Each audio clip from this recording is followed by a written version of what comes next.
Então, bom dia a todos. Começando o ano de 2022, vamos esperar que seja um ano melhor que os anteriores. E começamos o ano com um novo assunto aqui no curso. Nós agora vamos para o capítulo 12 do livro do Balanes, do livro texto, onde a gente vai falar sobre radiação por aberturas. Vocês vão ver que é um tipo de antena, ou é um conjunto, né, de antenas, muito diferente daquelas estudadas anteriormente. Agora não temos mais um filamento de corrente.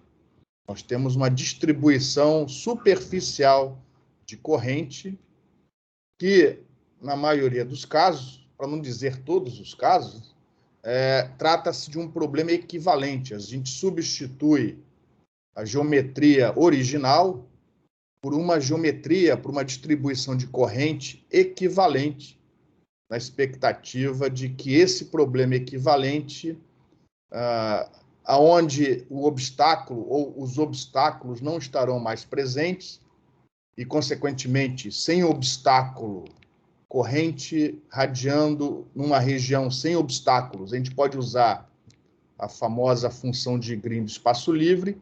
A expectativa é que a solução desse problema equivalente seja muito parecida com a do problema original. Geralmente não é exato, mas na maioria dos casos faz com que a gente tenha, por simplificar a análise, um sentimento melhor sobre como essas antenas funcionam. E mais tarde, quando a gente for falar de antenas refletoras são exemplos de aberturas, de antenas de abertura.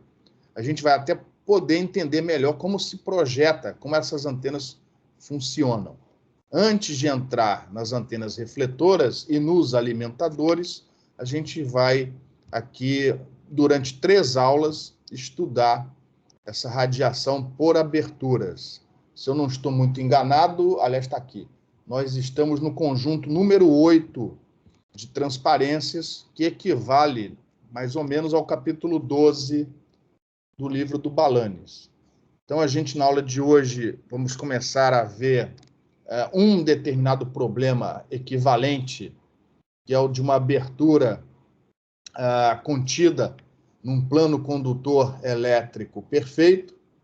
E, em cima desse problema, nós vamos estudar, na aula de hoje e na próxima aula, aberturas, exemplos com geometrias de aberturas retangulares e circulares. As circulares são do nosso interesse, que geralmente as antenas refletoras apresentam uma abertura circular. A retangular, ela não é muito encontrada na prática, mas por ser retangular, pelo fato de a gente poder usar as coordenadas cartesianas para avaliar as integrais, acaba sendo um exemplo interessante. A gente começa pelas retangulares antes de irmos para as circulares. E nessas aberturas tem um exemplo interessante, é um exemplo teórico, mas muito útil, que é o da abertura uniforme. A abertura uniforme é aquela, por definição, que possui uma distribuição constante, uniforme de campo sobre a área da abertura. A gente vai ver que essa abertura é aquela que fornece a máxima diretividade possível nos casos práticos, tá? Então, ela acaba sendo uma referência. Quando a gente projeta uma antena refletora, a abertura uniforme passa a ser uma referência. Ou seja, a gente pode, no máximo, obter tal diretividade caso aquela abertura tivesse uma distribuição uniforme de campo. Como isso não vai acontecer nunca na prática, então a diretividade vai ser menor. Isso vai fazer com que a gente mais tarde defina uma eficiência de abertura. A abertura uniforme é aquela que tem 100% de eficiência de abertura. As outras antenas de abertura terão eficiências menores do que 100%. É uma eficiência que não faz sentido nas antenas que estudamos até o momento. Então, no dipolo, no loop, na antena IAG, nos conjuntos de antenas não fazia sentido definir eficiência de abertura. É uma eficiência nova que a gente vai definir mais tarde, não na aula de hoje.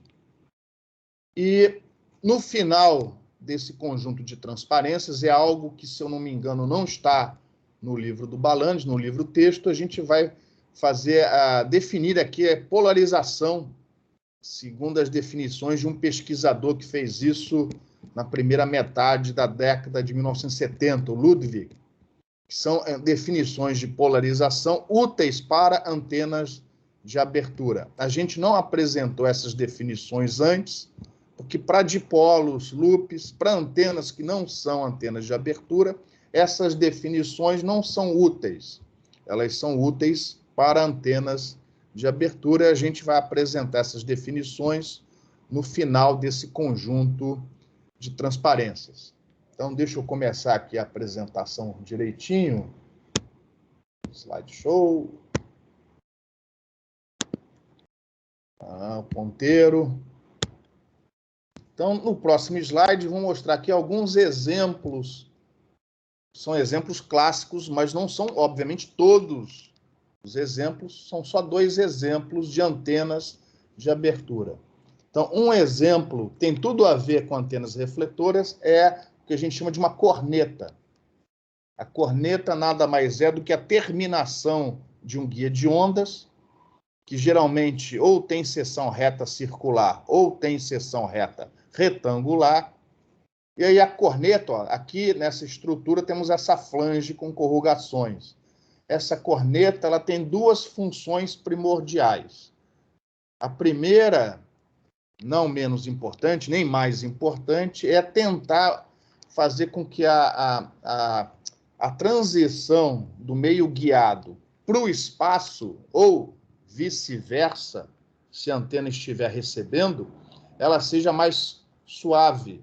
Ou seja, a energia que vem lá de dentro do guia, quando chega aqui, ó, o guia terminou.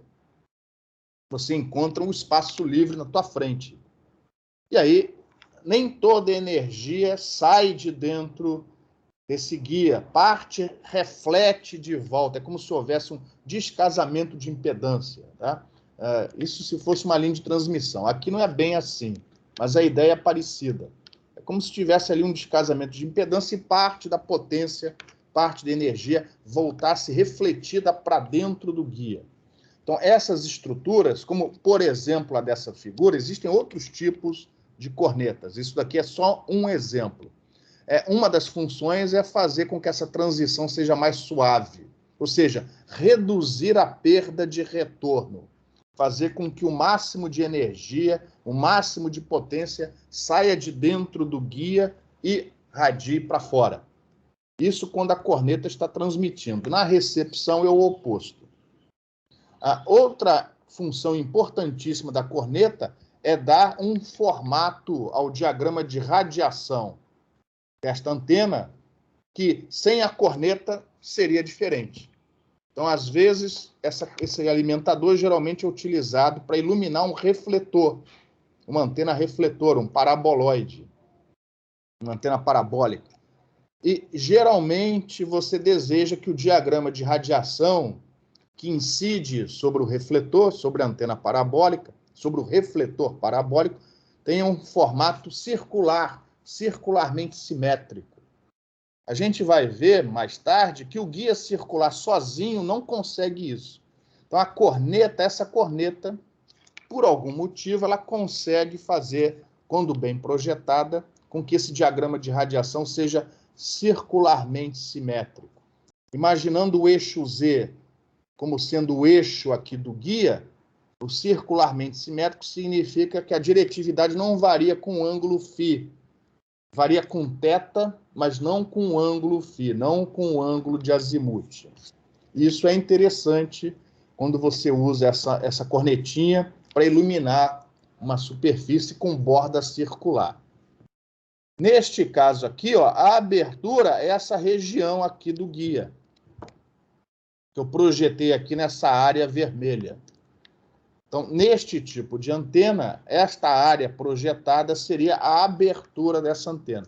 É uma terminologia emprestada da ótica, das lentes. Quem já tirou foto ou trabalha com câmeras, né, sabe que a lente tem uma abertura. Então, essa terminologia é utilizada nessas estruturas, porque a ótica geométrica muitas vezes é utilizada para analisar os princípios da ótica geométrica, são muito utilizados para analisar essas antenas, desde que essas aberturas possuam dimensões muito maiores do que o comprimento de onda. É o que geralmente o que acontece com antenas refletoras, como essa daqui, ó.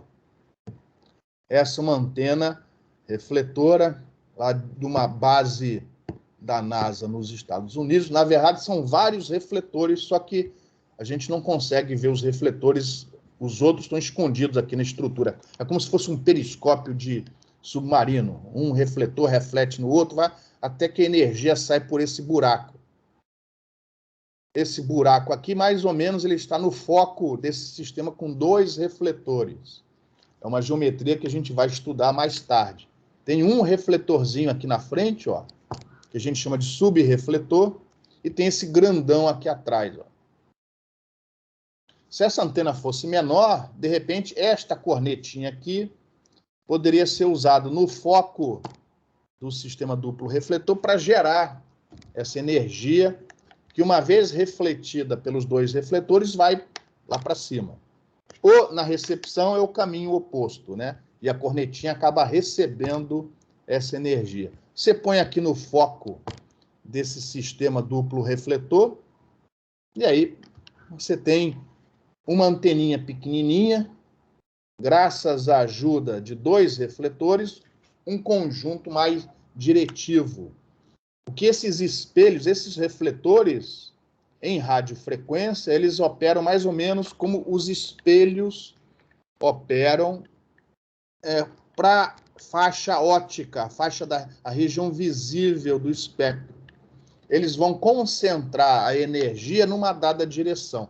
Consequentemente, eles aumentam a diretividade. A antena refletora geralmente tem uma diretividade bem maior do que a cornetinha sozinha e, lógico, do que aquelas antenas que estudamos anteriormente. Então, neste caso desta figura, ó, a abertura é a projeção do refletor principal.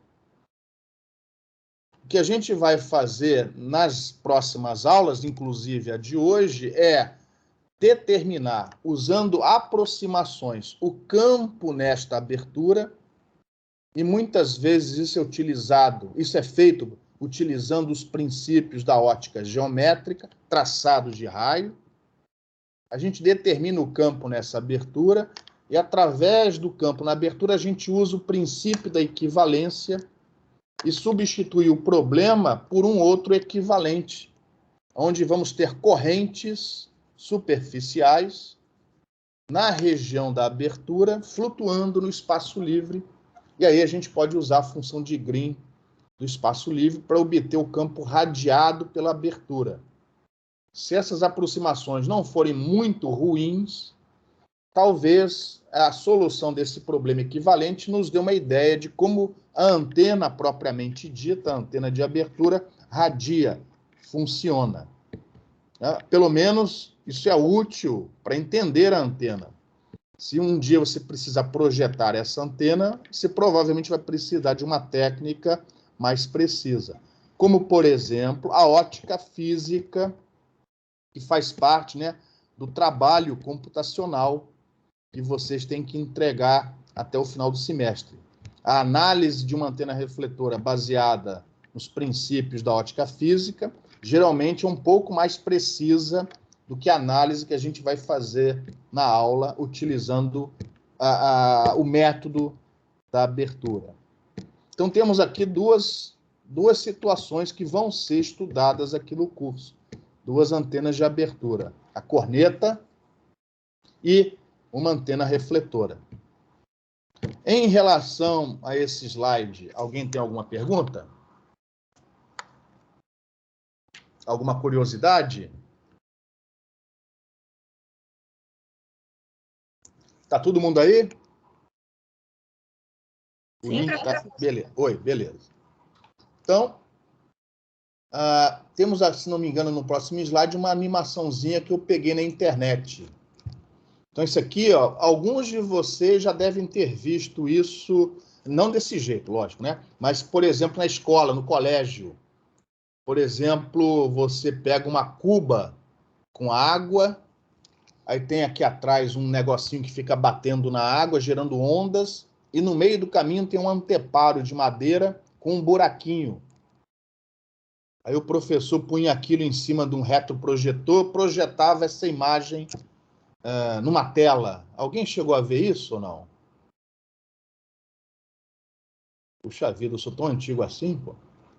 Ou num laboratório de física, às vezes no colégio, às vezes na faculdade, aí depende do colégio e da faculdade. Aquela experiência onde pegava uma frestinha bem fininha, às vezes feitas com 2 lâminas de gilete, e por trás você incide um feixe de laser. E aí põe um anteparo, geralmente uma folha de papel aqui na frente, e você vê as franjas. Escuro, claro, escuro, claro. Alguém já fez isso? Alguém já viu isso antes? Essa do gilete, sim. Tá, beleza. Mas nas escolas que não tem laser, você podia fazer isso com água. Aí você projeta isso com retroprojetor numa tela, né? Retroprojetores eram muito comuns antigamente. Agora nem sei se ainda existe isso. Lá no FMG ainda tinham sobrado alguns em algumas salas de aula. E aí você vê, ó, do outro lado, esse tipo de comportamento da onda. Isso daí, se isso estivesse sendo feito em radiofrequência, isso seria uma antena de abertura. Aqui está a aberturinha, você tem um campo incidente vindo por trás, incidindo nessa abertura, e essa abertura apresenta essa distribuição de campo do outro lado, essa distribuição da densidade de potência do outro lado. Isso na região de campo distante da abertura, vai estar representado por um diagrama de radiação. Então, uma das coisas que a gente quer entender com as próximas aulas é que, para você ter uma antena de abertura mais diretiva, é importante não apenas isso, mas também ter uma abertura grande comparado com o comprimento de onda. Então, aqui temos um exemplo de uma abertura pequena comparada com o comprimento de onda, a distância entre essas frentes de onda, e aqui uma abertura maior. Olha o que acontece quando a abertura é maior. Repare como a energia está concentrada nessa direção. No limite em que essa abertura for para o infinito, lógico, não existe nada, essa frente continua propagando na mesma direção. Se a gente enxergasse melhor essa figura, nós íamos ver aqui, ó, máximos locais e nulos, máximos e nulos, máximos e nulos, no diagrama de radiação. O diagrama de radiação oscila com a direção, ó, com essa direção θ aqui, ó.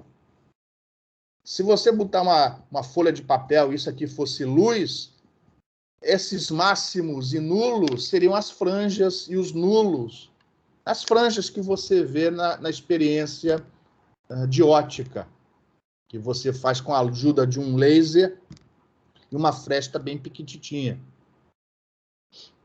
Quem fez essa experiência, provavelmente o professor explicou essas franjas utilizando, ó, a difração nos 2 extremos da abertura. Elas funcionam como fontes e geram essa distribuição interferente. Interferente não, que surge a partir da interferência entre a difração que ocorre nesses 2 pontos. Aqui nós vamos estudar isso de outra maneira, né? Através do campo na abertura e da aplicação do princípio da equivalência, a gente transforma isso em corrente, né? São correntes equivalentes, e aí, corrente no espaço livre, você já sabe o que tem que fazer, tem que integrar para achar o campo. Uma vez obtido o campo e a potência radiada através dessa abertura, a gente obtém a diretividade. Se isso puder ser feito de forma analítica, nós vamos obter essa diretividade em função da direção do observador. Então, uma das coisas que a gente vai estudar é o que a gente precisa para aumentar a diretividade de uma antena de abertura. Isso, logicamente, em comunicações é muito útil. Se o enlace entre transmissor e receptor for muito comprido, por exemplo, comunicação via satélite, para compensar a atenuação do espaço livre, você precisa de antenas mais diretivas. E aí, geralmente, são empregadas antenas de abertura, principalmente antenas refletoras. Então, aqui, ó, neste exemplo, temos à esquerda um exemplo de uma antena, de uma abertura, perdão, menos diretiva, e do outro lado de uma abertura mais diretiva. Em relação a esse slide e aos comentários, alguma pergunta? Professor, Oi. significa então que quanto maior for a minha abertura, mais diretiva vai ser a minha antena, no caso da antena refletora? Não necessariamente, porque você pode ter uma abertura grande e escangalhar a coisa de tal maneira que o campo aqui não faz com que você consiga a alta diretividade. Entendi. Mas a abertura grande é uma das condições necessárias. Eu tenho que fazer, então, um equilíbrio também, né? A abertura grande, ela é interessante, mas eu tenho que equilibrar os outros parâmetros para conseguir a máxima diretividade. Exatamente. Beleza. Mas sem a abertura grande, você não vai conseguir altas diretividades. Entendi. Muitos chamam isso de alto desempenho, uma antena de alto desempenho. Não basta ela ter a abertura grande, né, com dimensões grandes comparadas ao comprimento de onda. Elas têm que ter também uma alta eficiência de abertura, um alto desempenho. Se tudo correr bem, a gente vai ver tudo isso, ou quase tudo isso, né, nas próximas aulas. Beleza, obrigada. Nada. Mais alguma pergunta? Então vamos lá. Se não me engano, agora é a teoria. E é isso aí. Então, a gente não vai estudar aqui a antena refletora com todos os detalhes, os ferros, os parafusos, né? A gente vai estudar um problema equivalente que, se tudo correr bem, nos dá uma ideia boa de como aquilo ali funciona e o que fazer, né, para aumentar a diretividade de uma antena refletora, se esse for o objetivo. Nem todas as antenas refletoras são projetadas para terem altas diretividades, ou pelo menos a máxima diretividade possível, tá? Mas esses casos nós não vamos estudar aqui no curso. Então, a gente vai aqui focar, por exemplo, em antenas refletoras, visando a máxima diretividade possível, o melhor desempenho possível. Isso vai ser feito, vocês vão fazer isso no caso do refletor parabólico, implementando a técnica da ótica física e analisando um refletor usando a tal técnica da ótica física, que é mais precisa do que o método de abertura que a gente vai apresentar, tá? Mas o método de abertura, por outro lado, vai te dar equações, vai te dar um feeling físico que, entre outras coisas, consegue fazer com que você entenda melhor como as antenas de abertura devem ou deveriam funcionar na maior parte dos casos. Então, aqui a gente não vai usar a ótica física, a gente vai usar o método da abertura. E o método da abertura tem por trás dele o princípio da equivalência, de alguma maneira. Então, eu vou aqui mostrar o caso particular de aberturas planas, aberturas contidas em planos. Aberturas podem estar contidas, por exemplo, em esferas, em cilindros, em cones. Nós não vamos estudar esses casos aqui no curso. Aqui a gente vai estudar o caso que está mais associado a antenas de abertura, que é a abertura contida num plano. E para isso a gente vai usar o princípio da equivalência. Então eu vou mostrar aqui uma figura que já foi mostrada antes, em alguma outra aula lá para trás. Esse slide não explica o princípio da equivalência. Eu apenas vou dizer o que ele é. A gente explica e prova que os problemas são equivalentes em outra disciplina, que é a disciplina de campos eletromagnéticos harmônicos. Lá a gente explica direitinho e prova que um problema é equivalente ao outro. Aqui eu só vou citar o princípio da equivalência sem prova alguma. Então, imagina o seguinte, você tem fontes que não estão mostradas aqui, foi até um erro, mas, enfim, você tem uma fonte que irradia na presença de um obstáculo. Tá? E aí, enfim, depois, no regime harmônico temporal, que é o que a gente está fazendo aqui, a nossa análise, fora do obstáculo, você tem um meio com características μ1 e ε1. Em antenas, geralmente esse meio a gente assume o vácuo, né? μ0 e ε0, com esse campo do lado de fora, E1 e H1. Enquanto que dentro do obstáculo, por exemplo, se ele fosse um dielétrico, lá dentro você tem as características μ2 e ε2 e um campo que eu chamei de E2 e H2.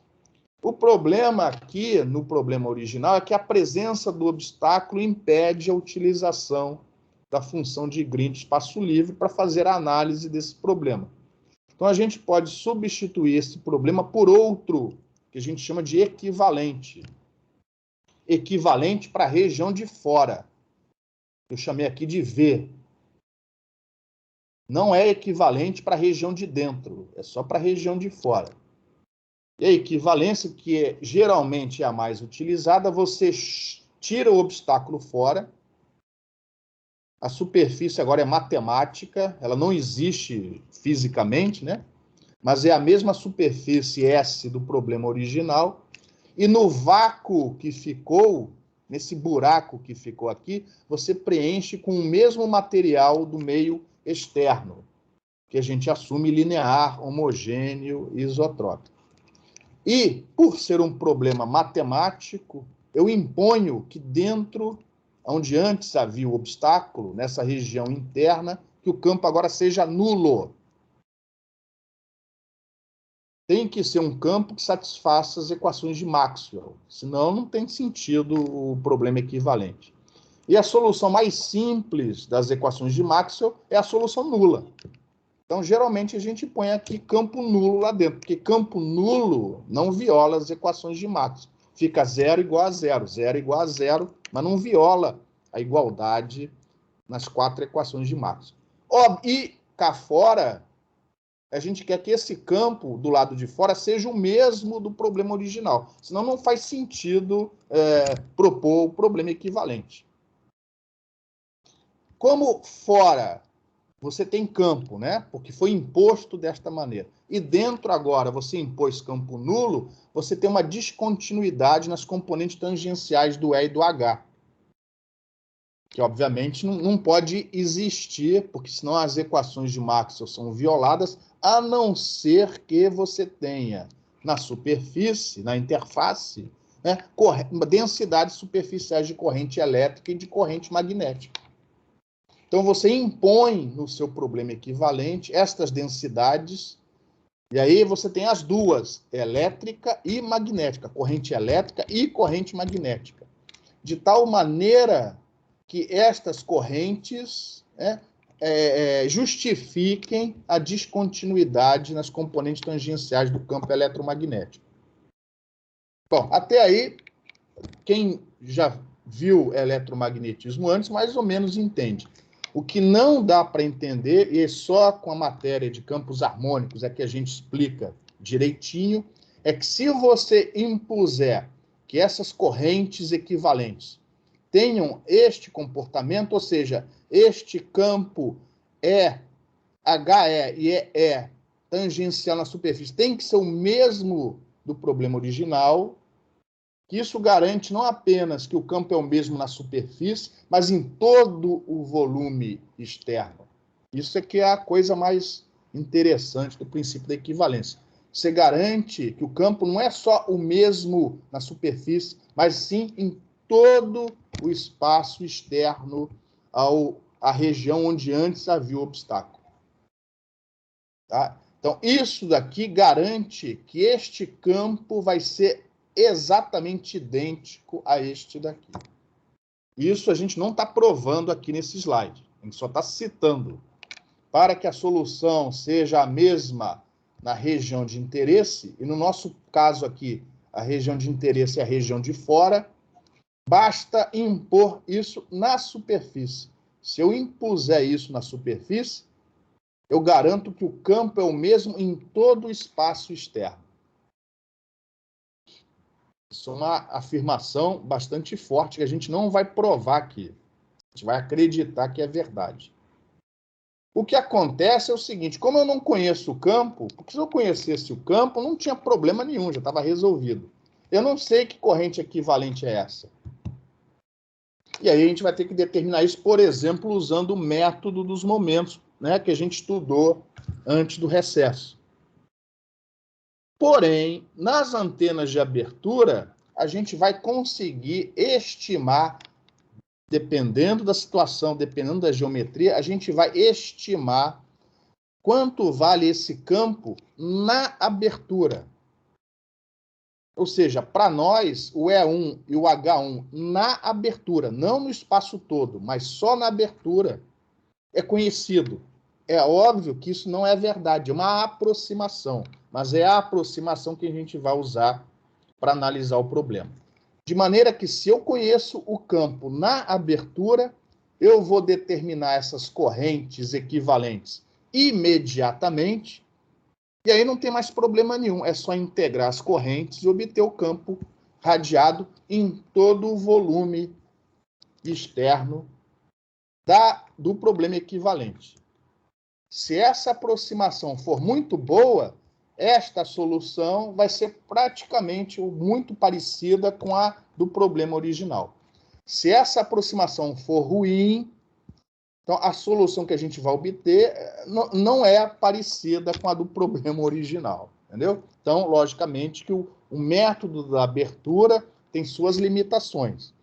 E, geralmente, a maior limitação é a dimensão da abertura. Geralmente, o método da abertura é mais preciso quanto maior for a dimensão da abertura comparada com o comprimento de onda. Até o momento, alguma pergunta?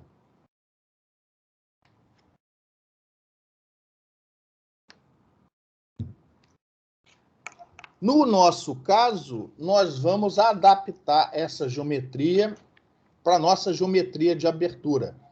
A gente vai imaginar o seguinte, que esse obstáculo, essa região 2, ela é muito grande e ela tem a forma de um hemisfério. O hemisfério, imagina um hemisfério. Parte da superfície é uma esfera, metade, né? E a outra é plana. E esse hemisfério vai crescendo, vai crescendo, vai crescendo, vai crescendo, o raio desse hemisfério vai crescendo, de tal maneira que a esfera, a parte esférica da superfície S, vai indo para o infinito, e a parte plana vai ficando cada vez maior. No limite do raio do hemisfério indo para o infinito, você tem essa situação aqui, ó.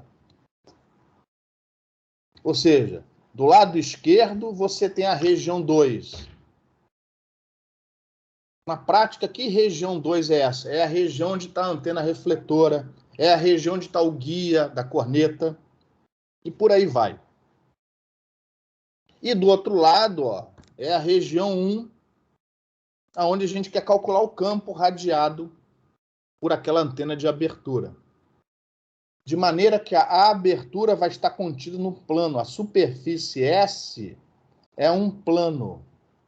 O resto da superfície que fecha, né, o obstáculo aqui pela esquerda, está lá no infinito. E se a abertura, se a antena for finita, você sabe que lá no infinito o campo é nulo. Então a contribuição que vem da superfície lá no infinito vai ser desprezada. Vamos ficar apenas com a contribuição que vem aqui dessa superfície S, que separa a região 1 da região 2. E numa parcela, numa parte finita, limitada dessa superfície S, estará a abertura. De alguma maneira, sempre usando aproximações, nós vamos zerar estas correntes na região fora da abertura. De maneira que estas correntes elas vão ser finitas, localizadas sobre uma região, uma área, que é a área da abertura, contida nesse plano S. E aí, nessa região, né, a gente vai definir nossas correntes equivalentes. E esse vai ser o nosso problema equivalente.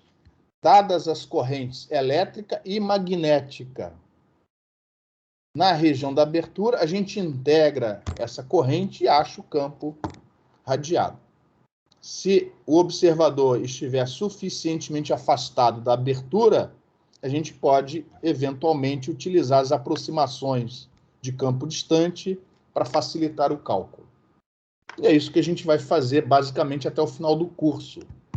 A segunda metade do curso é dedicada ao estudo de antenas de abertura.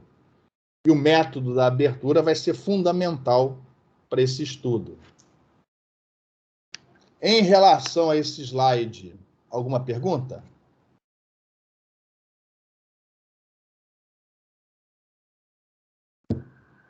Vamos lá, então vamos prosseguir. Vamos estudar nas próximas 3 aulas, incluindo na aula de hoje, 2 tipos de aberturas e, consequentemente, 2 tipos de equivalência. Uma delas a gente começa na aula de hoje. A outra a gente provavelmente só vai ver na próxima semana, tá? Então, o primeiro tipo de abertura que vamos estudar, lembrando que isso é um problema teórico, é o da abertura contida num plano condutor elétrico perfeito. Então, essa figura aqui não é muito boa, mas imagina o seguinte, você tem um plano condutor elétrico perfeito, uma folha de alumínio infinita, planinha, e você faz um buraco nesse plano. É um plano metálico com um buraco. E por algum motivo especial, você conhece o campo exatamente na abertura. Então, para não confundir, né, o campo radiado pela abertura com o campo na abertura, eu vou colocar esse índice A. Esse índice A significa que este é o campo eletromagnético na abertura.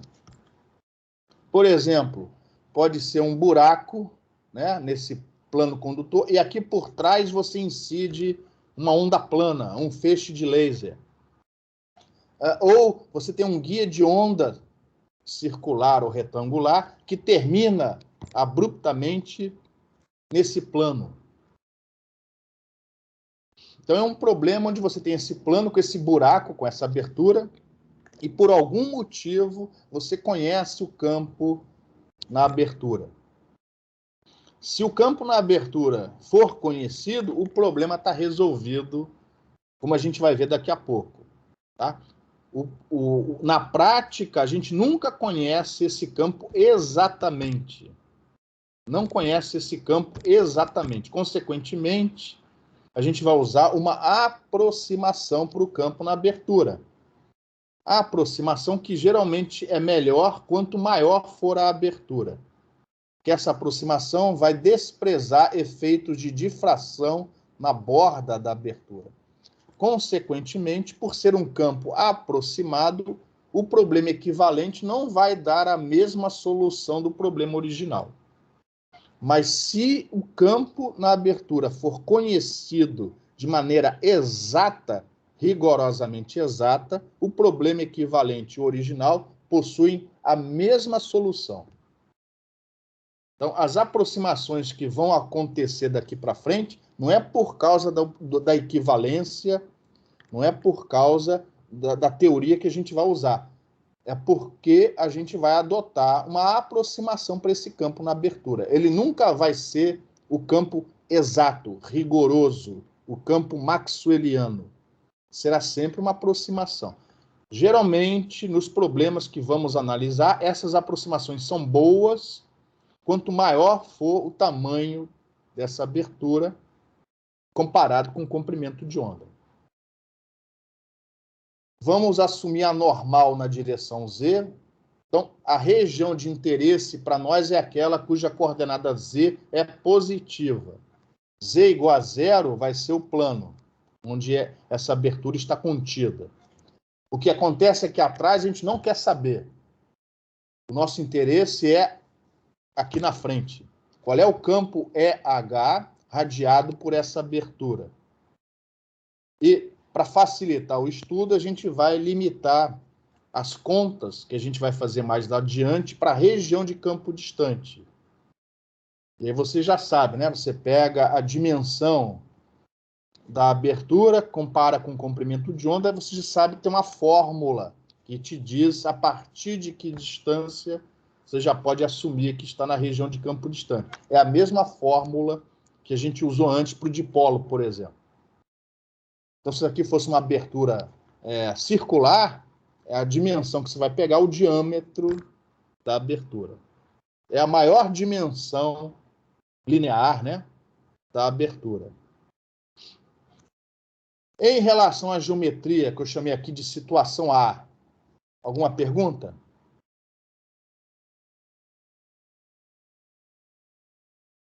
Então, o que você vai fazer agora na situação B é simplesmente botar aqui a superfície S, que separa a região 1 da região 2, um infinitésimozinho à frente do plano. E tudo que está para trás você joga fora. E no lugar você deixa as correntes equivalentes. Então, repare, na situação B, eu tirei o plano fora com o buraco. Aqui atrás eu digo que o campo é nulo. Lá atrás eu preencho com o mesmo meio que eu tenho aqui à direita. Agora não tem mais plano nenhum. E no lugar, né, do problema original, na superfície, eu ponho essas correntes elétricas e magnéticas equivalentes. E para não confundir, ó, as correntes que estão na região onde antes havia uma abertura, eu chamo de JA e MA. São as correntes equivalentes na abertura. Fora da abertura, onde antes havia um condutor elétrico perfeito, eu chamo de JS-MS. Eu desenhei aqui para baixo, mas tem corrente aqui para cima também, ó. Tem corrente em todo o plano. Eu só não desenhei corrente aqui para não confundir a figura, tá? Então, JS e MS são as correntes onde antes havia condutor. JA e MA são as correntes equivalentes superficiais onde antes havia abertura. Se eu conheço o campo na abertura, então as correntes na abertura são conhecidas. JA e MA são conhecidas. Aonde antes havia condutor elétrico perfeito, eu sei que a componente tangencial do campo, que tem que continuar sendo igual no problema equivalente, é zero. Componente tangencial de campo elétrico sobre uma superfície condutora elétrica perfeita tem que ser nulo. Então, eu sei que as correntes equivalentes magnéticas fora da região da abertura têm que ser nulas, já que no problema equivalente o campo tem que ser o mesmo do problema original. Só que eu não sei quanto valem as correntes elétricas fora da região da abertura. Ou seja, eu conheço a corrente magnética e ela só existe na região da abertura. Eu conheço a corrente elétrica na região da abertura. Eu sei que fora da abertura a corrente magnética é nula, mas eu não conheço o JS. Consequentemente, meu problema ainda não está resolvido. Então, a pergunta é, como é que eu determino esse JS? O que a gente faz aqui? Aproxima, como a gente fez com o dipolo, diz que é senoidal. A gente não pode fazer isso. A geometria da abertura não foi definida, pode ser qualquer geometria. O campo na abertura pode ser qualquer coisa. A gente não definiu a geometria ainda, só o básico.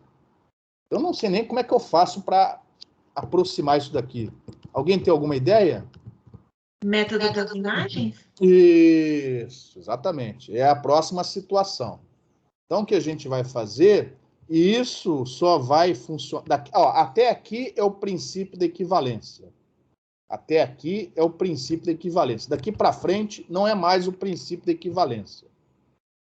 A gente vai usar imagens. E o que a gente vai fazer daqui para frente é porque a distribuição de corrente é num plano. Num plano. Então, por ser num plano, vai facilitar as coisas daqui para frente. Então, ó, o princípio da equivalência acabou aqui. Neste problema, na situação B, o campo aqui atrás é nulo, é um campo nulo, não tem campo. Essas correntes equivalentes não irradiam para trás. O campo é nulo.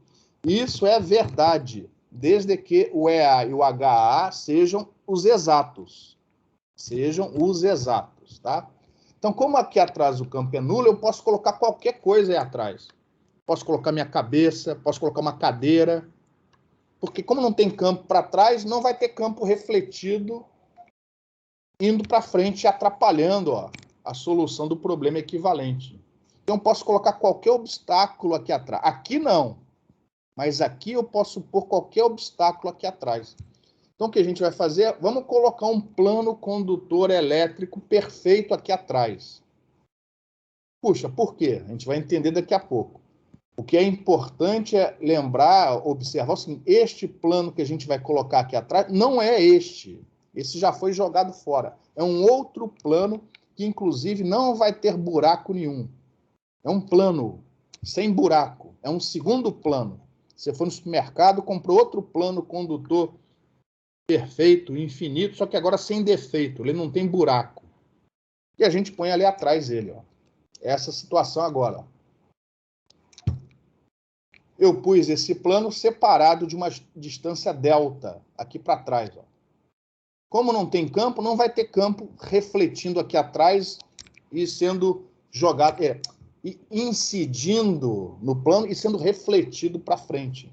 Então, a colocação deste plano aqui não atrapalha a solução desse segundo problema equivalente. Ó. Essa situação C também é equivalente para Z positivo. Só que o que a gente vai fazer? A gente vai colocar o plano e automaticamente retirar o plano. Em seguida, a gente põe o plano e tira. Usando o que para retirar o plano? Alguém falou antes aqui. Método das imagens. Das imagens. A gente já viu imagens antes. Todas essas correntes são paralelas ao plano. Então, as imagens das correntes elétricas vão estar defasadas, enquanto que as imagens das correntes magnéticas vão estar em fase. É essa situação D aqui, ó. Então, repara, aqui é onde eu tinha o plano condutor, aqui é o plano da abertura, ó. Aqui à direita é o plano da abertura. E aqui, ó, são as imagens que eu coloquei delta atrás de onde eu tinha colocado o plano condutor na situação C. E aí a próxima etapa é fazer o delta tender para zero. Olha o que acontece quando o delta tende para zero. Esta corrente, esta distribuição de corrente, imagem, colide com essa. E olha só, como as elétricas estão defasadas, mesma amplitude e sinal trocado, as elétricas vão se cancelar, enquanto que a magnética vai dobrar. E aí você tem a situação, no limite do delta tendendo para zero, você tem a situação E. Ou seja, você fica apenas com a corrente magnética, que é limitada, porque ela só existe na abertura. Se a abertura for finita, os limites de integração dessa corrente, na hora que você for resolver a integral, estão definidos. Lógico, vai depender da geometria da abertura. Sendo que a corrente é dobrada. 2, ó, repara no 2 que apareceu aqui, ó. E, ó, o condutor que você colocou atrás, no limite delta tendendo para zero, curto-circuitou as correntes elétricas. Elas sumiram. Não só a da abertura, mas também aquela que estava fora da abertura que a gente não conhecia. Ou seja, esta equivalência que eu chamei aqui de situação E, ela é baseada no princípio da equivalência, situação B, e na aplicação posterior da técnica de imagens, do princípio das imagens. As duas coisas foram utilizadas e só funcionou desse jeito que a corrente está sobre um plano. Se a corrente estiver sobre um cilindro, ou sobre uma esfera, ou sobre uma outra superfície, não dá para aplicar equivalência, mas já não daria para aplicar o método das imagens. Isso aqui só foi possível porque a corrente estava sobre um plano, uma superfície plana. O campo radiado por essa distribuição de corrente magnética da situação é idêntico ao plano do problema original, desde que o campo na abertura, em particular o EA, seja a solução exata do problema original. O que na prática não é verdade, que a gente vai aproximar esse campo na abertura. Consequentemente, a solução deste problema é uma aproximação do problema original, mas não por causa do princípio da equivalência, nem por causa da teoria das imagens, mas pelo fato da gente nunca usar o campo na abertura exato, maxwelliano. Em relação a esse slide aqui, alguma pergunta?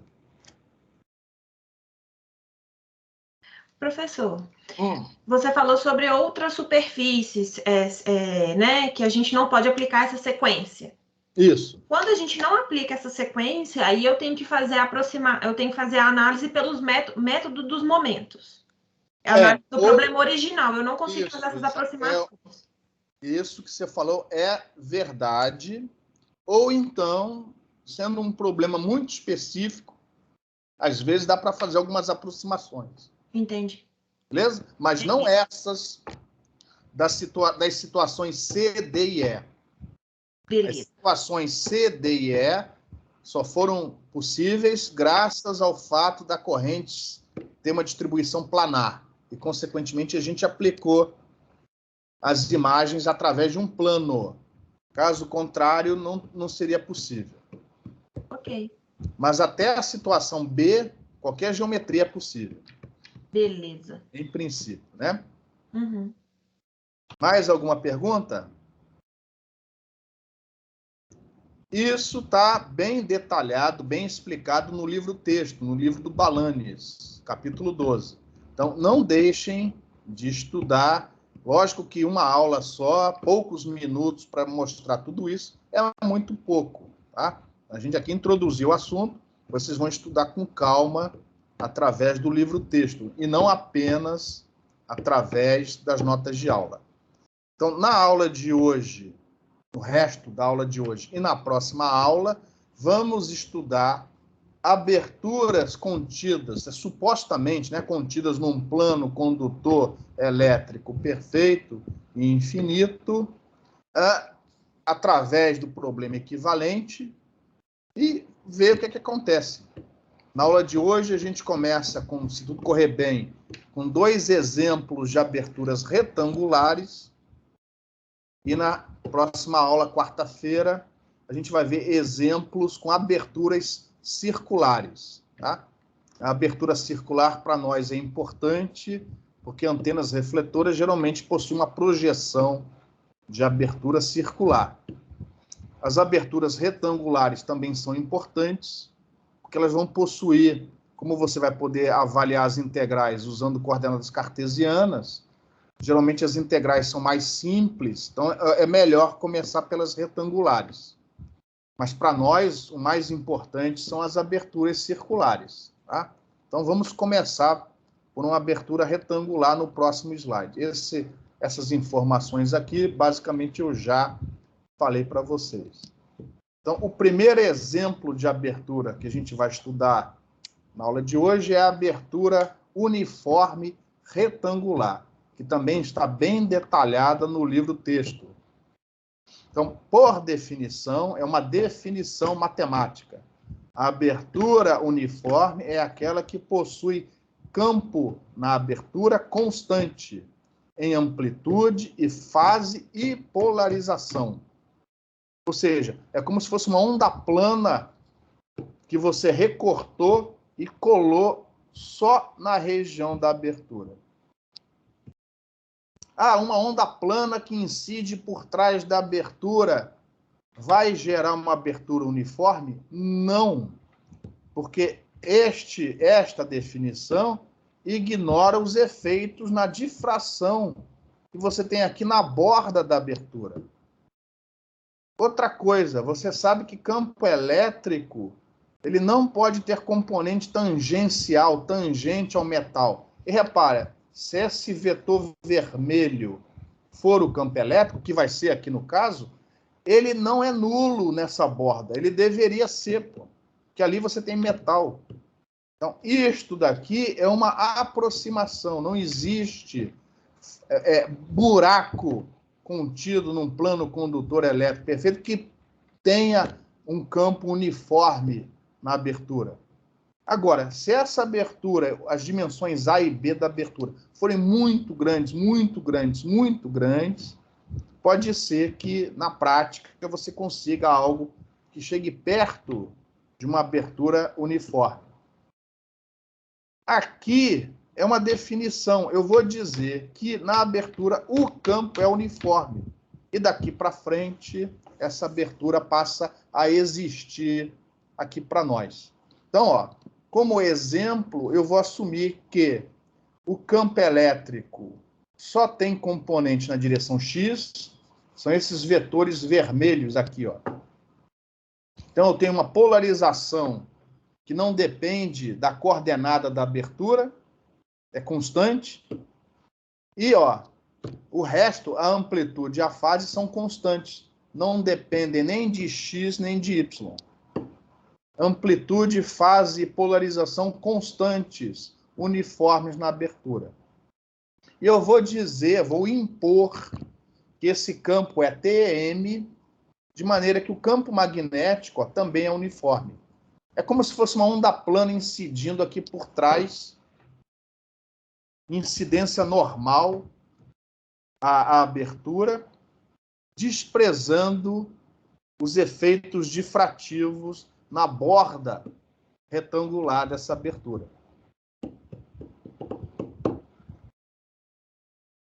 Eu estou fazendo para o campo polarizado em X, mas o procedimento também poderia ser para o campo com polarização linear em Y, ou qualquer combinação, inclusive com polarização circular.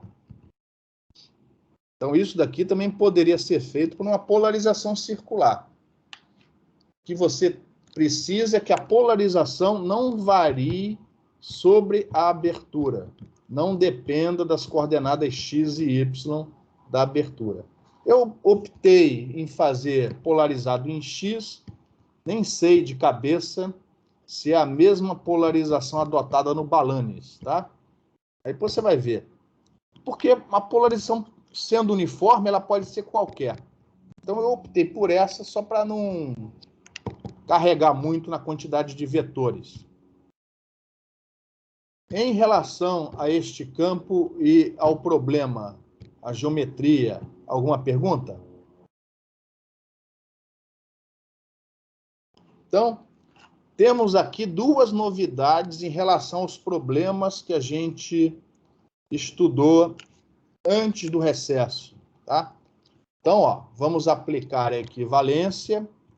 Ao invés da abertura, vamos ter uma distribuição de corrente com distribuição retangular, né, superficial, sobre esse retângulo flutuando no espaço. E essa corrente é dada por essa fórmula. Menos duas vezes, lembra que a corrente é dobrada, a corrente magnética é dobrada por causa das imagens. Menos duas vezes a normal, que no nosso problema aqui, ó, na nossa geometria, é na direção Z, produto vetorial campo elétrico na abertura, que neste problema é imposto desta maneira. Z vetorial X vai dar na direção Y. Então, a nossa corrente magnética, ela vai estar apontando aqui para cima, não foi desenhada na figura. E repare, ela é constante, ó. Como o campo é constante, a normal é constante, consequentemente a corrente é constante, é uniforme. Então, é este problema que eu vou resolver. E aqui temos duas novidades. Primeiro, ó, surgiu pela primeira vez no curso uma distribuição de corrente magnética irradiando. A gente nunca tinha resolvido problema com corrente magnética antes.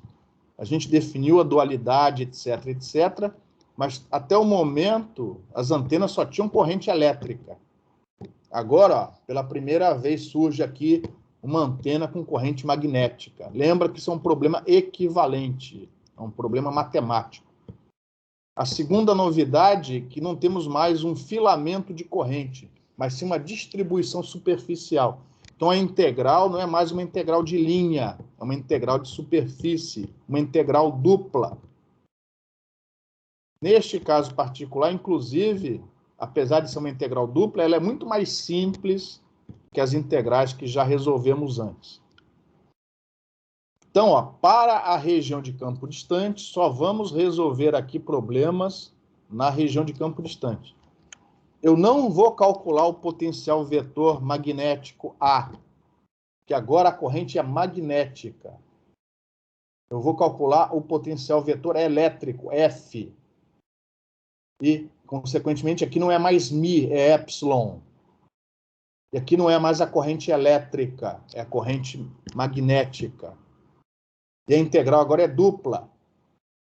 Só que simples de ser resolvida. Eu pus a origem do sistema de coordenadas bem no meio da abertura, de tal maneira que os limites de integração aqui, ó, em x' vai de menos a sobre 2 a mais a sobre 2, em y' de menos b sobre 2 a b sobre 2. E nesse caso retangular, o infinitésimo de área, ó, é dx' vezes dy'. O resto é igual. Fator de onda esférica do lado de fora. A correção de fase, ó, dada com a ajuda do produto escalar R' e escalar R chapéu. Todo o resto é igual ao que já foi feito antes.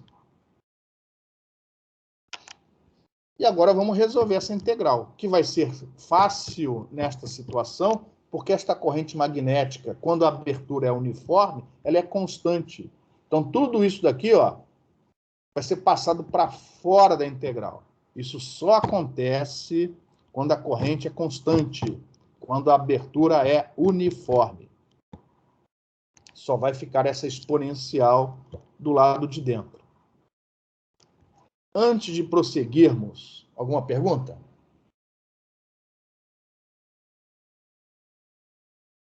Então, a primeira coisa que a gente faz aqui, ó, é tratar esse produto escalar R', escalar R chapéu. E você vai fazer exatamente como já fez antes. Quem é R'? R' é o vetor que localiza, posiciona a sua fonte. Essa fonte, neste caso, está no plano Z igual a zero. Então, o vetor R' só tem componente x' na direção x e y' na direção y. Z' é zero, então ele não entra aqui. E o R chapéu é o mesmo de sempre, seno θ, cosseno φ na direção x, seno θ, seno φ na direção y, mais cosseno de θ na direção z. É o mesmo de antes. Então, esse produto escalar vai dar isso daqui, ó.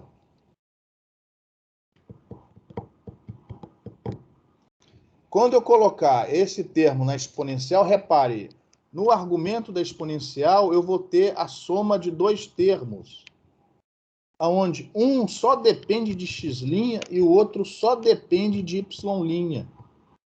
Então, o meu integrando vai poder ser separado em uma parte do integrando só depende de x', multiplicando uma outra parte do integrando que só depende de y'.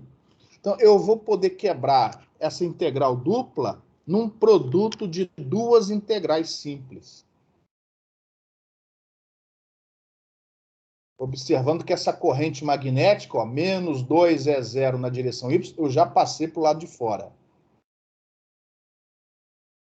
Então, eu tenho uma integral em x' multiplicando uma integral em y'. E mais, o integrando é uma exponencial, essa integral é mole. Tanto uma como a outra são simples de serem avaliadas. Aqui eu estou repetindo a última equação, ó. Essa integral vai dar A, é a dimensão A, vezes a sinc, com o argumento que eu chamei aqui de X maiúsculo. X maiúsculo, ó, é K, lembra do K que vem aqui, ó, K, seno θ cosseno φ, seno θ cosseno φ, vezes A sobre 2. A outra é parecidíssima. A diferença é que ao invés de A, você tem B, e ao invés de cosseno φ, você tem seno φ. Então, o resultado é o produto dessas duas sincs.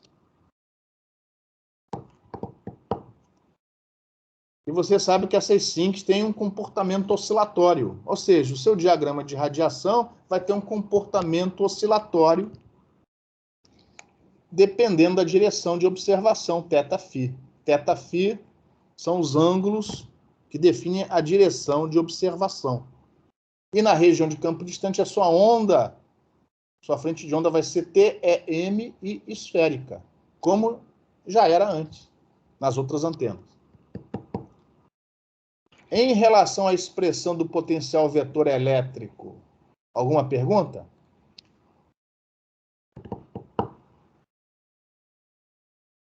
Agora eu só preciso achar o campo elétrico na região de campo distante. E aí você tem que tomar outro cuidado. Agora não é mais o A, é o F. Então a fórmula é diferente.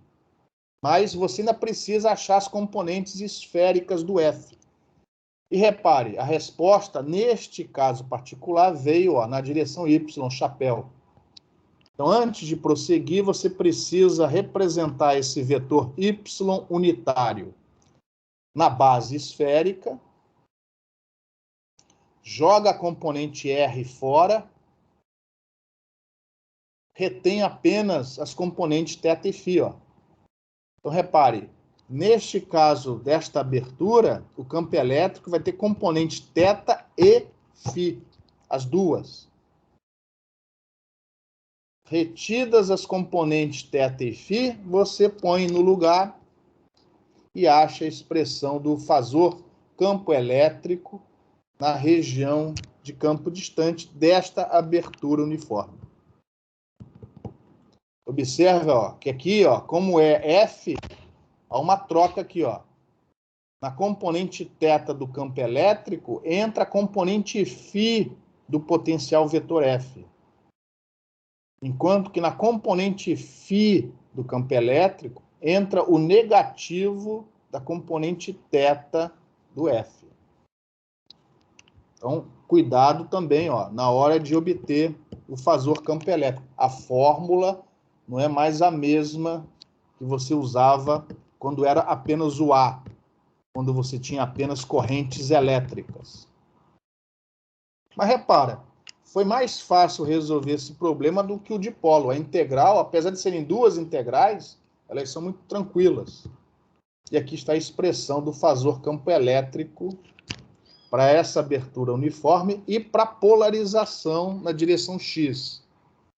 Isso daqui, esse resultado aqui entre parênteses, que te dá a orientação do campo elétrico na região de campo distante da abertura, depende da orientação do campo na abertura. Se eu mudar a polarização do campo na abertura, isso daqui muda. Isso daqui, esse termo que apareceu entre parênteses, depende da polarização uniforme do campo na abertura. Isso daqui foi para o campo elétrico na direção X. Se eu tivesse assumido o campo elétrico na direção Y, aqui ia dar diferente. Agora, o resto não. Dá igualzinho ao que está aqui.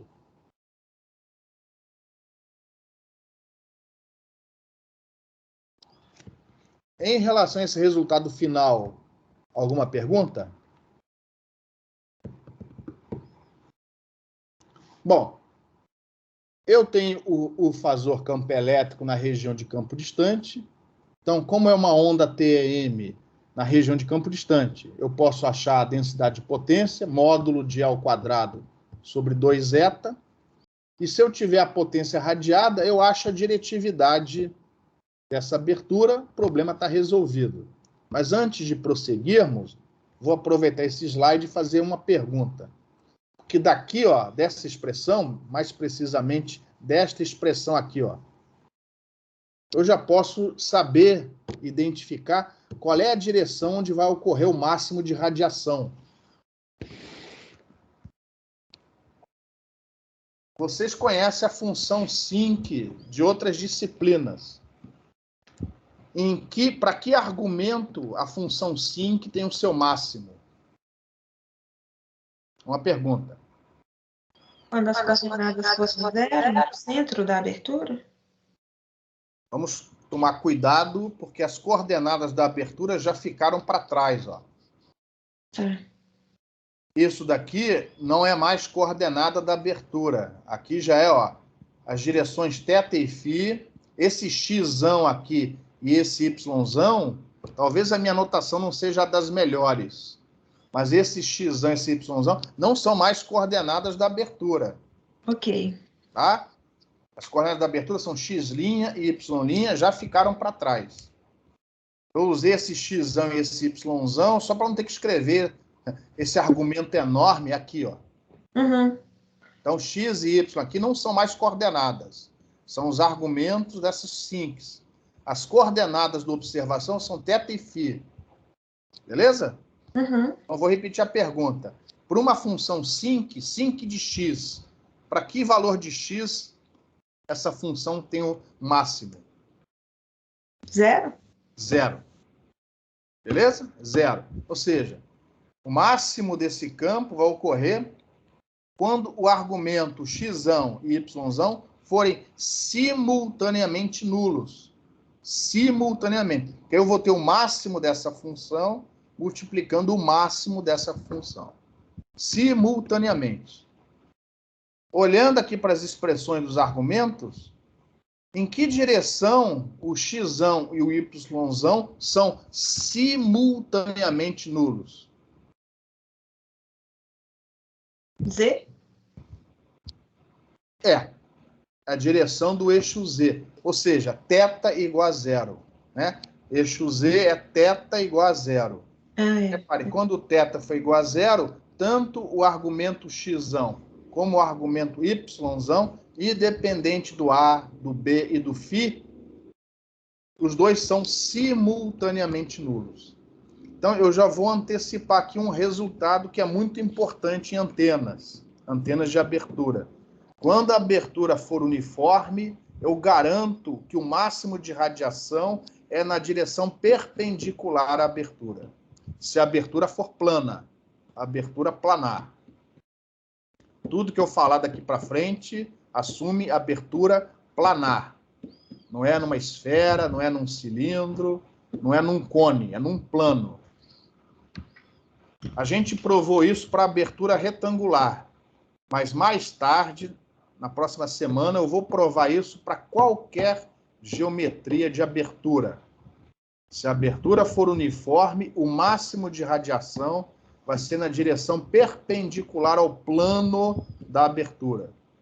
Que nesta figura, ó, é a direção Z, é a direção do eixo Z, é a direção θ igual a zero. Outros máximos e nulos vão ocorrer, mas são locais. Na medida em que você varia o θ e o φ. Mas o maior deles, o máximo global, o feixe, o lóbulo principal, vai estar na direção θ igual a zero. Beleza? Alguma pergunta até o momento? Eu poderia falar isso, professor, por causa que seria a direção de propagação dessa onda? Tem a ver com isso. Porque foi o raciocínio que, a princípio, eu utilizei para compreender aqui. O que você falou está correto, mas tem que tomar cuidado que esse raciocínio ele funciona quando a abertura ela tem fase progressiva. No caso aqui é uma fase progressiva nula. Nem sempre esse raciocínio vai funcionar. Para a abertura uniforme, funciona. Para outras aberturas, esse raciocínio não funciona, em geral. Beleza? Beleza. Melhor mesmo é olhar para a equação no final. Até você ter o feeling físico do fenômeno. Beleza? Mas, por Beleza. acaso, aqui na abertura uniforme faz todo sentido o que você falou. Mas nem sempre esse raciocínio vai funcionar. Você pode ter como aqui uma distribuição de campo de tal maneira que o máximo não ocorra mais na direção θ igual a zero. Beleza? Observe, deixa eu aproveitar essa equação, ó. Observe que na direção θ igual a zero, ó, isso daqui, o cosseno de θ vai dar 1. E aqui vai sobrar só cosseno de φ de um lado, seno de φ do outro. Esse vetor na direção θ igual a zero. Na direção θ igual a zero, esse vetor aqui entre parênteses vai ter módulo 1. Essas sinques têm módulo 1 nessa direção. Tá? De maneira que eu já posso aqui, ó, desta fórmula, saber quanto vale o módulo do campo nessa direção θ igual a zero. E, consequentemente, calcular a diretividade nessa direção, que vai ser a diretividade máxima.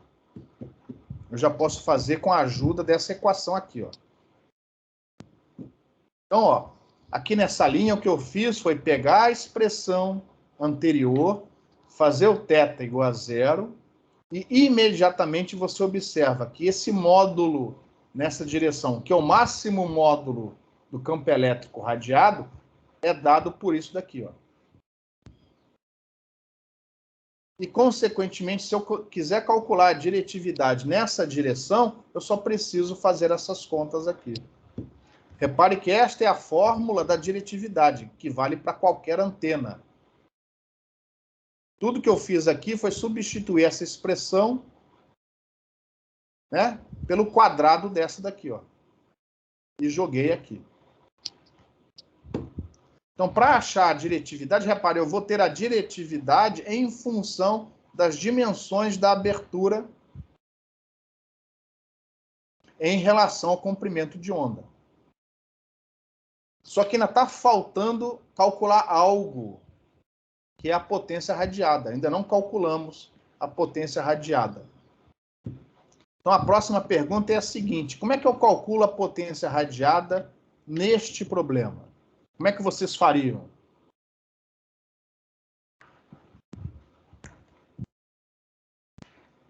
Como é que vocês fariam? Vou lembrar qual é o problema. O problema é esse daqui, ó. Como é que vocês fariam para calcular a potência radiada por essa abertura?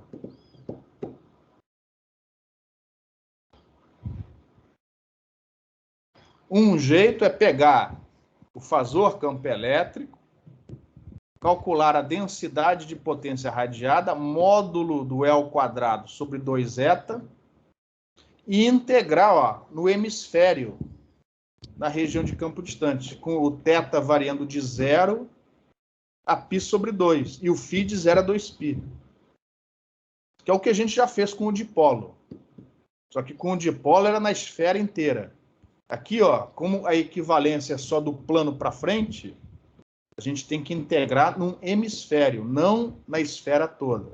Que para trás o campo não faz sentido, é 0. Aqui não é 0, mas enfim, não faz sentido. Só que repare, quando você pegar essa expressão e elevar ao quadrado, o módulo, né, ao quadrado, olha, você vai ter duas sinques ao quadrado com esse argumento horroroso, mais esse termo aqui, ó. A integral em θ e φ é uma integral complicadíssima. E você vai ter que resolver no computador. Então, integrar a densidade de potência na região de campo distante vai dar um trabalho analítico enorme. Provavelmente você vai ter que usar o computador para fazer o cálculo. Mas será que não tem uma outra maneira de calcular essa potência radiada usando conservação de energia?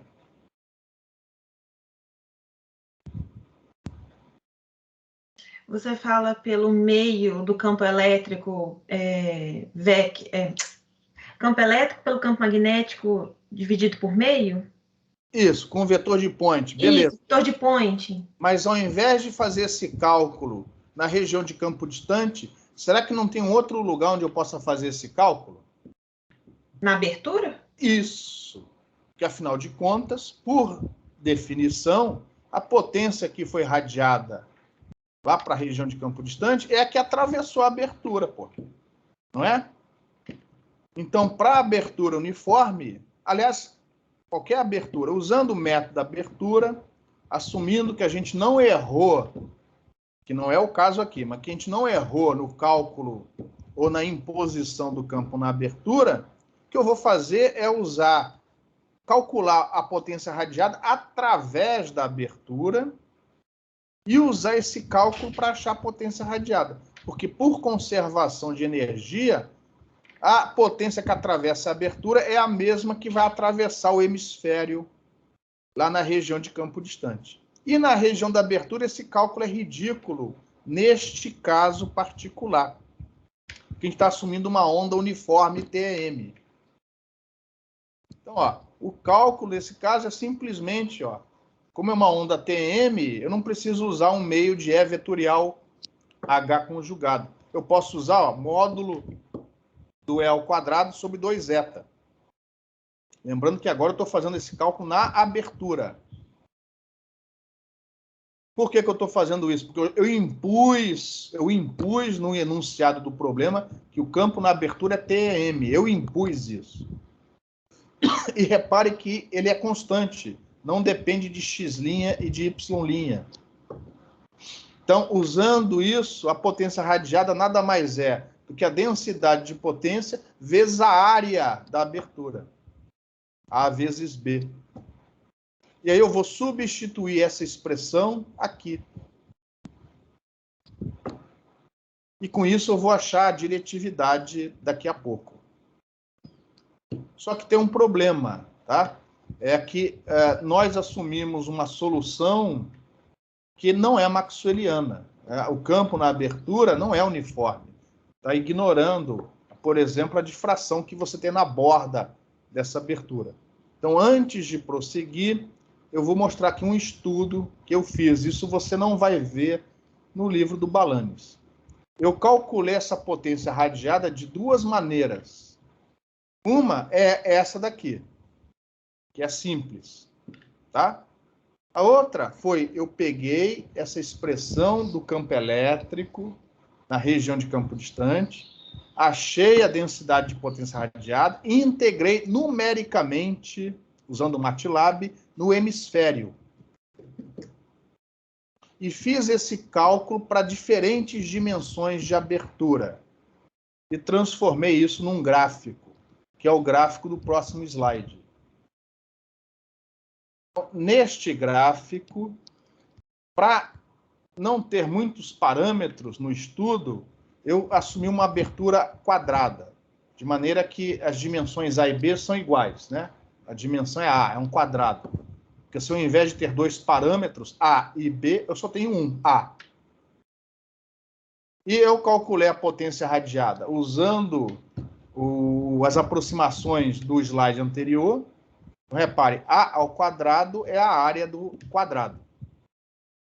E eu achei a potência radiada integrando o campo, a densidade de potência, na região de campo distante. Com o ângulo θ indo só até π sobre 2, ó, 90 graus. Só na calota, só no hemisfério, perdão. Só no hemisfério. E esse cálculo foi feito numericamente, para diferentes valores de A. Repare que aqui, ó, nesse gráfico, nesse eixo, eu tenho a dimensão A em comprimentos de onda. Os valores dão diferentes. E a explicação para isso já foi dada. Que o campo na abertura uniforme não é maxwelliano. E aí eu fiz um erro, ó, eu estimei um erro, que é a diferença dos dois cálculos dividido por Perrad. E eu plotei esse erro aqui, ó, em função da dimensão. O que acontece com o erro na medida em que a dimensão da abertura aumenta?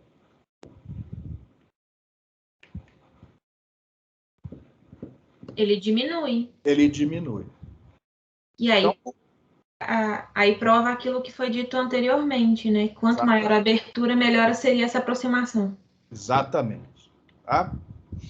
Então, o que estamos fazendo aqui é uma aproximação que é melhor na medida em que essas aberturas possuem dimensões grandes quando comparadas com o comprimento de onda. Isso aqui é uma observação que você não vai encontrar no livro do Balanis, tá? Bom, prosseguindo. Por definição, a abertura uniforme que nós estamos calculando tem esta fórmula daqui como potência radiada. Então, usando esta fórmula, com o A ao quadrado substituído por A vezes B, né? Está voltando para a abertura retangular. Substituindo na fórmula da diretividade, ó, a gente chega nisso daqui. Ou seja, a diretividade da abertura uniforme retangular é 4π vezes AB dividido por lambda ao quadrado. Observando que A vezes B é a área da abertura, porque é um retângulo, A vezes B. Ou seja, a diretividade deu a área da abertura multiplicando 4π sobre lambda ao quadrado. Vocês já viram alguma coisa parecida com isso antes? No capítulo 2 do livro do Balanis, lá no início do curso?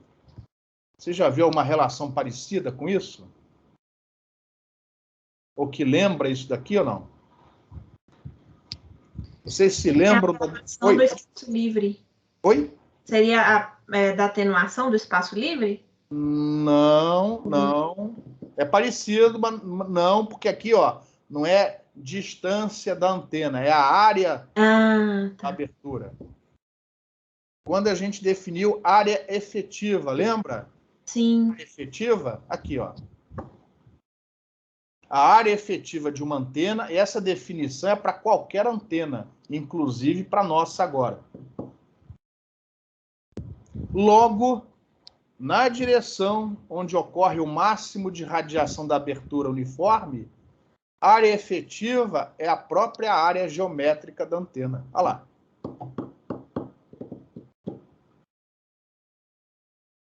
Nós provamos isso para a abertura retangular.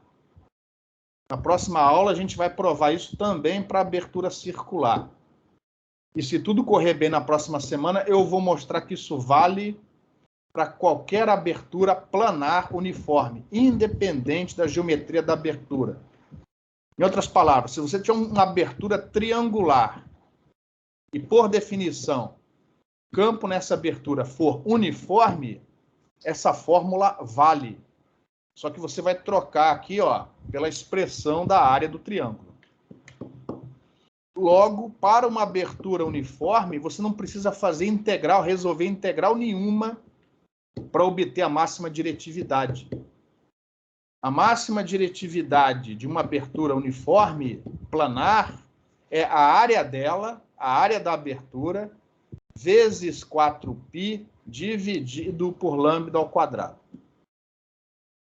E essa fórmula é importantíssima, que a gente vai provar na próxima semana que essa é a máxima diretividade que você pode obter de uma abertura. É quando ela é uniformemente iluminada. É quando a sua eficiência de abertura é de 100%. Todas as demais antenas de abertura vão ter uma diretividade menor do que essa. Então, isso daqui, ó, é um limite máximo de diretividade útil, muito útil, no projeto de antenas de abertura. Ou seja, a máxima área efetiva dessa nossa abertura uniforme, que ocorre na direção do máximo de radiação, é a própria área geométrica daquela abertura, que neste caso particular, pelo fato da abertura ser retangular, deu A vezes B.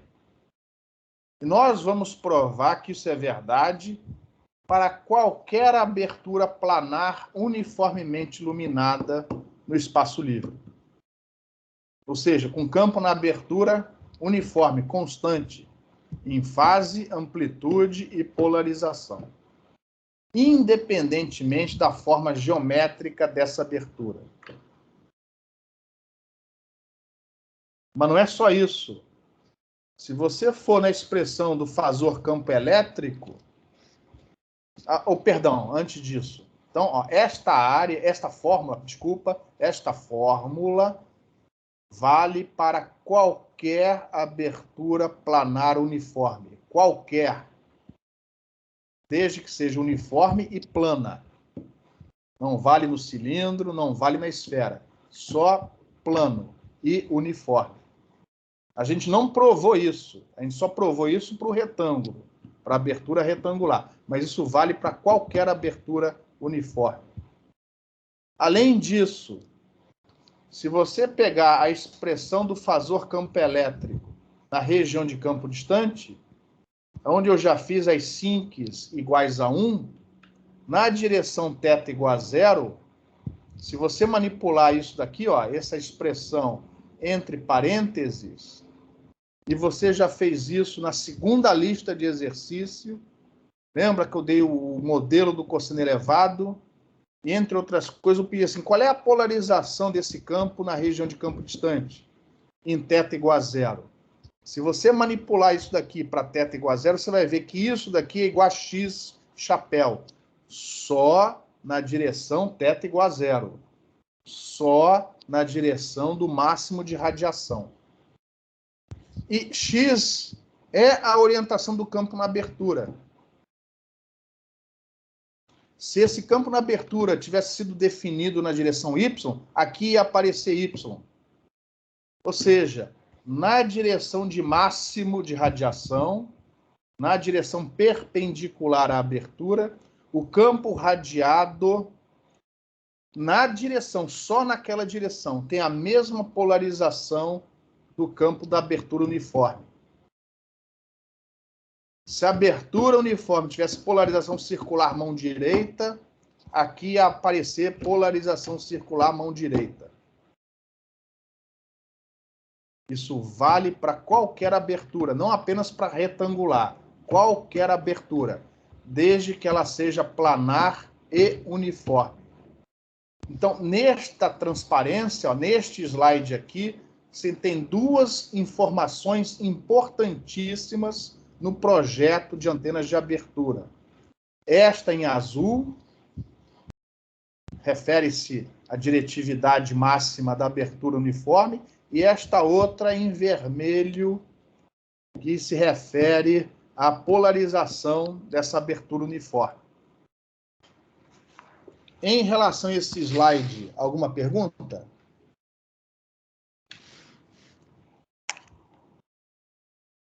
Então, para concluir essa abertura retangular uniforme, o que eu faço agora é plotar. Eu fui no MATLAB, peguei a expressão da diretividade da antena, agora não apenas para a direção θ igual a 0, mas para qualquer direção θφ.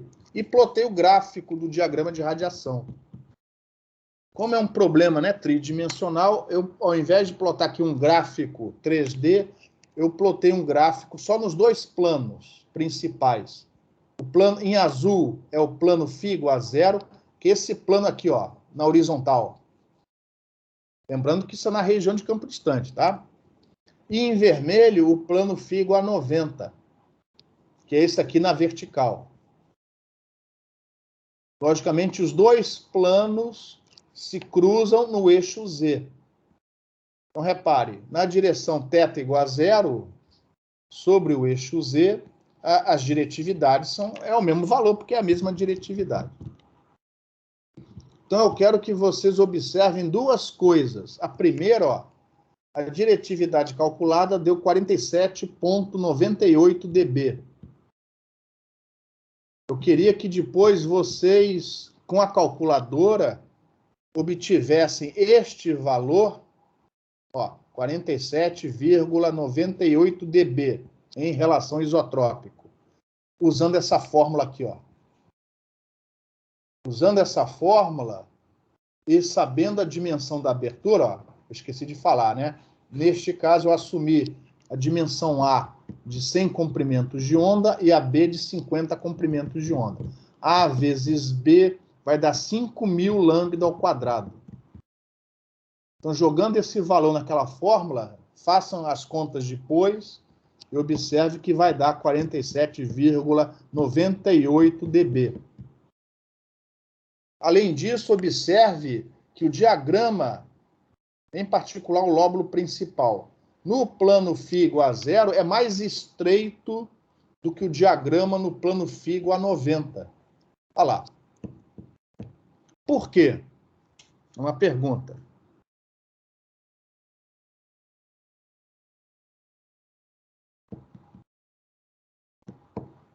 Por causa das dimensões de A e B? Repare, no plano FIGO A90, este daqui, ó, a dimensão na abertura B é mais estreita, ó, do que é no outro plano. Então, repare, o diagrama é mais largo no plano onde a dimensão é menor do que no outro plano. O diagrama de radiação não é circularmente simétrico. Se você pegar uma faca e cortar, né, o lóbulo principal, você vai ver mais uma coisa parecida com uma elipse do que com um círculo. Ou seja, esse tipo de abertura não é boa para iluminar uma antena refletora com borda circular. Essa observação tem a ver, ó, com as experiências que talvez alguns de vocês já tenham feito usando a fresta, incidindo o feixe de laser por trás. Quando a fresta é muito estreitinha, as franjas se afastam. As franjas, ó, o vermelho aqui, ó, elas se afastam. Quando você aumenta a fresta, as franjas se aproximam, ó, aqui em azul.